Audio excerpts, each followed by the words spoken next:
Most people don't buy stocks, they buy stories.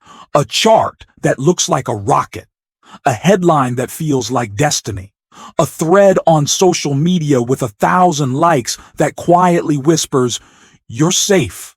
Everyone's doing it." And then, months later, they look at the same position and wonder how something that felt so certain could feel so foolish. Here's the uncomfortable truth. When you buy a story, you're not investing. You're renting confidence from the crowd. And confidence rented from the crowd expires the moment the crowd changes its mind. Benjamin Graham had a way of cutting through all of that without needing predictions, without needing perfect timing, without needing inside information. He didn't give you a trick. He gave you a temperament and a test. Today, I want to hand you that test because there's one question that instantly exposes whether you're investing like an owner or gambling like a spectator. Most people avoid it because it's not exciting. It doesn't feed your ego. It doesn't give you dopamine, but it protects your future. So let's start with a scene you know too well. It's late at night. You open your brokerage app like it's muscle memory. Red, green, red, green. You refresh, you scroll, you check pre-market, you check after hours, you tell yourself you're being responsible. But if we're honest, you're looking for emotional relief. A number moves and your chest tightens. A number moves and your shoulders relax. Your portfolio becomes a mood ring. That's not investing. That's living inside Mr. Market's nervous system. Graham described Mr. Market as your business partner who shows up every day offering to buy your shares or sell you his at whatever price his mood suggests. Some days he's euphoric, some days he's depressed. The key is that he's there to serve you, not to guide you. But modern markets have turned Mr. Market into a full-time performer. A loud one. He doesn't just knock on your door anymore. He kicks it down with notifications, breaking news banners, influencer hot takes, and charts designed to make you feel like you're missing it. And if you're not careful, you stop asking the only question that matters. Instead, you ask the questions that keep you poor. Is it going up? What are people saying? Is this trending? Did it break resistance? Will it pop after earnings? Those are spectator questions. Those are gambler questions. Those are questions that sound smart, but don't require you to understand anything real.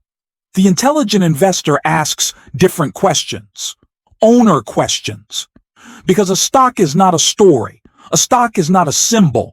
A stock is not a line on a chart.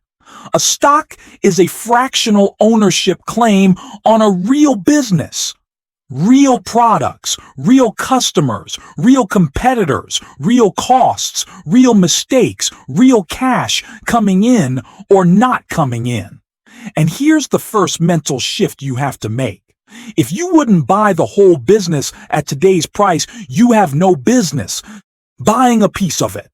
Let that land. If someone offered you the entire company, everything, its factories, its software, its contracts, its brand, its debt, its lawsuits, its obligations, its opportunities, would you say yes? Would you be proud to own it?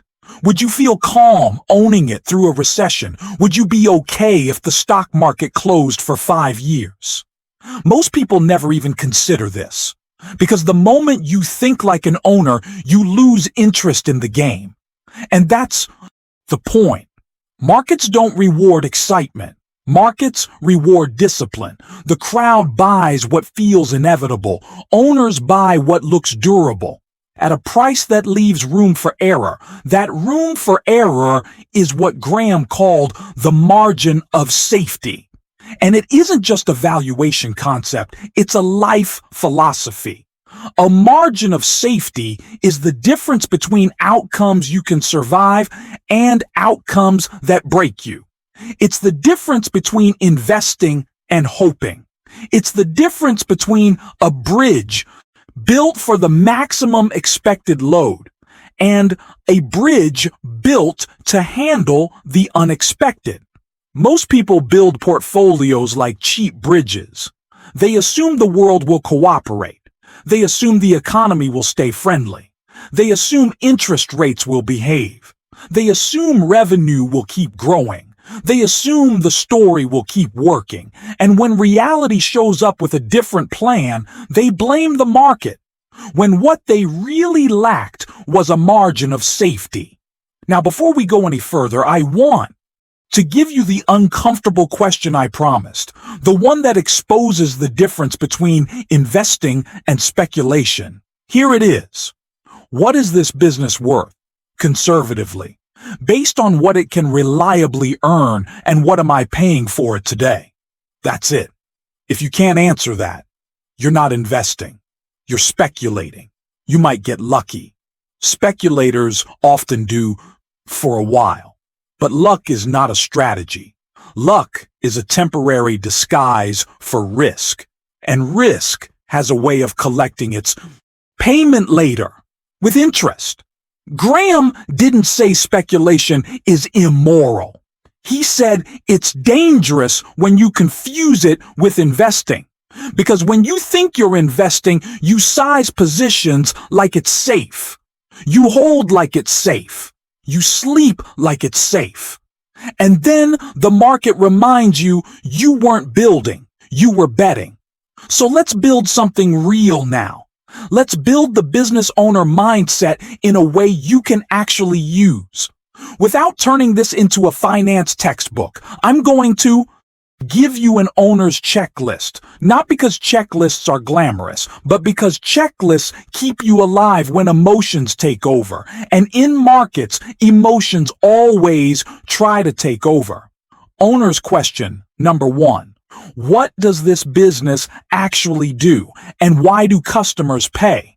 Not what's the narrative, not what's the vision, not what could it become if everything goes right. What does it do today? If you can't explain it in plain English, like you're explaining it to a smart friend over coffee, you don't own understanding. You own a slogan, and slogans are not protection. Owner's question number 2. How does it make money, and what could make that stop? This is where most stories start to leak. A business is not valuable because it's popular. A business is valuable because it produces cash flows over time that belong to owners after costs are paid. So ask, where does the cash come from? Is it recurring? Is it cyclical? Is it dependent on cheap money? Is it dependent on consumer optimism? Is it dependent on one product, one customer, one regulation, one trend? And then ask the question most people avoid. What breaks it? What breaks it in a recession? What breaks it if interest rates stay higher than the crowd expects? What breaks it if competition gets serious? The crowd rarely asks what breaks a story. The owner always asks what breaks a business. Owner's question number 3. Is the balance sheet a shield or a weapon pointed at me? This is where Graham was obsessively practical, because you can have a business with a great product and a terrible financial structure. Debt changes everything. It changes who owns the future. A strong balance sheet gives a company options. It gives it time. It gives it resilience. It gives it the ability to survive mistakes and cycles. A weak balance sheet turns small problems into existential ones. It forces bad decisions at the worst possible time. The crowd can ignore this when prices are rising. Owner cannot. So look at the balance sheet like a storm is coming, because eventually one will. Owner's question number 4. Who benefits most from the way this company is run? Incentives are a quiet force. Are managers acting like owners or like marketers?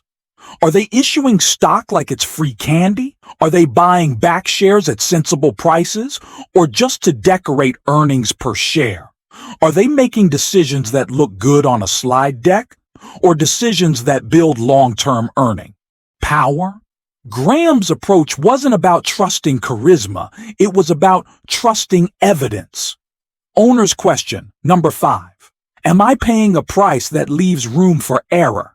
This is where the margin of safety stops being a phrase and becomes a boundary. Because even a wonderful business can be a terrible investment if you pay too much. You don't get extra safety by buying something everyone already agrees is amazing. You get safety by buying at a price that assumes less perfection. Think about it this way. When you overpay, you don't just pay money. You pay flexibility. You pay patience. You pay emotional stability. Overpaying makes you fragile. It forces you to depend on a smooth future, and the future is rarely smooth. Now, if you're listening carefully, you might be thinking, okay, but isn't the market about growth? Isn't it about finding the next big thing? Aren't boring businesses dead money? That's the voice of modern speculation trying to sound like wisdom. Here's what Graham would remind you. You don't need excitement. You need results. And results come from buying assets with a favorable relationship between price and value. Then letting time do its work. The market is full of people trying to feel smart. The intelligent investor is trying to be safe, because safety is what allows you to stay in the game long enough for compounding to become inevitable. And compounding doesn't care about your adrenaline. It cares about your survival. Now let's talk about the trap. That's everywhere today, because it's the perfect environment for stories. You know the trap. A theme takes over the headlines. Everyone starts using the same words, the same metaphors, the same certainty, a new technology, a new cycle, a new era, and suddenly ordinary investors start speaking in prophecies instead of probabilities. This changes everything. This time is different. You don't get it. And maybe there's truth inside the theme. Sometimes there is. Graham wasn't anti-progress. He was anti-delusion. The danger isn't that new things exist. The danger is that people confuse an important idea with an automatically profitable investment. Because between this is real and this is a good buy, there's a bridge. And the name of that bridge is price. The market can be right about the future and still destroy you if you pay too much for it. That's why the owner's mindset is so powerful. It keeps asking, what am I paying? What am I getting? What assumptions must be true for this to work? And what happens if I'm wrong? Speculation doesn't ask that last part. Speculation avoids it. Because speculation isn't trying to be right. It's trying to feel right. And feeling right is often the most expensive feeling in investing. Let me show you how this looks in real life. Without turning this into a video about specific tickers, imagine two opportunities. Opportunity A is exciting. Everyone is talking about it. The chart looks strong. The narrative is clean. The future seems huge. The community is loud. The headlines are constant. The earnings calls are full of vision. Opportunity B is quiet. It's not trending. Nobody brags about owning it at parties. The business is boring in the best way. It sells something people keep buying. It has a balance sheet built for bad weather. It's priced as if the world will remain imperfect. Now here's the question. Which one makes you feel something? Most people choose the one that makes them feel something. They call it conviction. But a lot of conviction is just emotional attachment to a story that makes you feel early, smart, and special. Owners choose differently. Owners choose what they can hold without needing applause. Because applause doesn't pay dividends. Applause doesn't reduce risk. Applause doesn't rescue you in a drawdown. Owners want cash flow, strength, durable earning power, sensible valuation, margin of safety. And here's the twist most people miss. The owner's mindset doesn't make you slower. It makes you clearer. It doesn't prevent opportunity. It prevents self-destruction. It doesn't stop you from investing in great businesses. It stops you from paying any price just to feel included. So how do you actually install this mindset? How do you make it real? Especially if you're busy, you have a job, you're building your life, and you don't have time to read 10,000 pages of financial statements.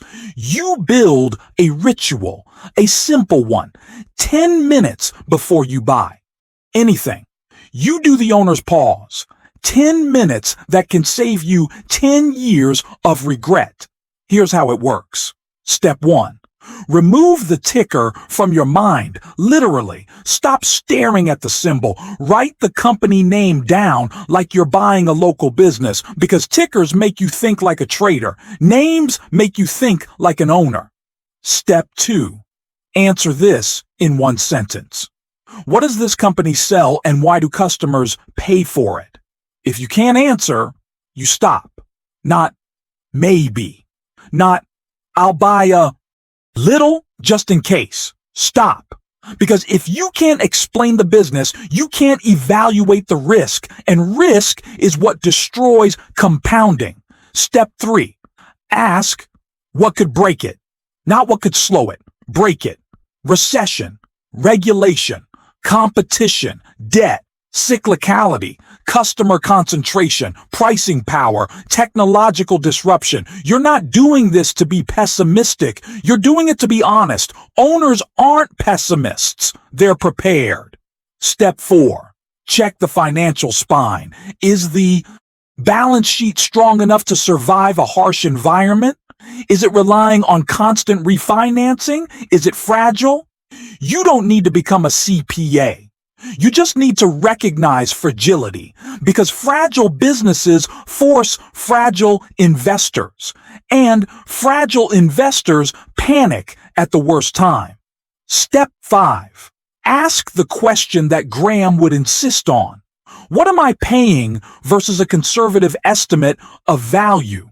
Notice the word conservative, not best case, not blue sky, not if everything goes right. Conservative, because the margin of safety is built from humility, and humility is the trait that keeps you from overpaying. Finally, step 6, the 10-year test. If the stock market closed tomorrow for the next 10 years, would I still be happy owning this business at this price? If the answer is no, you don't own it. You're renting it. And renting is fine if you admit it's renting, but don't confuse renting with owning, because ownership is where wealth becomes boring and then becomes inevitable. Now, I want to address something directly, because some people will feel resistance right here. They'll think, this feels too slow. This feels too boring. This feels like I'm going to miss out. That thought is exactly why you need this philosophy, because the market's greatest trick is making impatience feel like intelligence. It makes constant action feel like progress. It makes reacting feel like control. But control isn't clicking buttons. Control is having principle that don't change when prices do. Control is having a process you trust more than your mood. Control is being able to watch Mr. Market scream and still do nothing. And that's not weakness, that's strength. Graham didn't build intelligent investors by giving them hot tips. He built them by giving them a spine.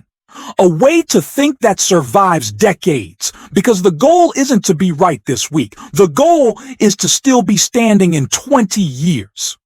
Now let's come back to where we started. It's late at night. You open the app. The same red, the same green, the same noise, but this time something is different. You don't feel the urge to react. You don't feel pulled by the crowd. You don't feel like you need to do something just to feel safe. Because you've stopped buying stories. You've started buying businesses, and businesses don't need your attention every 5 minutes. They need your judgment and your patience. Mr. Market can keep offering you silly prices. He can keep performing. He can keep selling fear and selling greed. But you're not a customer of his emotions anymore. You're an owner who knows what you're buying. And when you know what you're buying, you stop needing the market to tell you who you are. Remember this. The crowd buys excitement. The intelligent investor buys evidence. The crowd trades symbols. The intelligent investor owns businesses. And the difference between those two lives is the difference between anxiety and peace. So the next time a story tries to pull you in, when the headlines get loud, when the chart looks irresistible, when social proof makes you feel safe, pause. Ask the owners questions.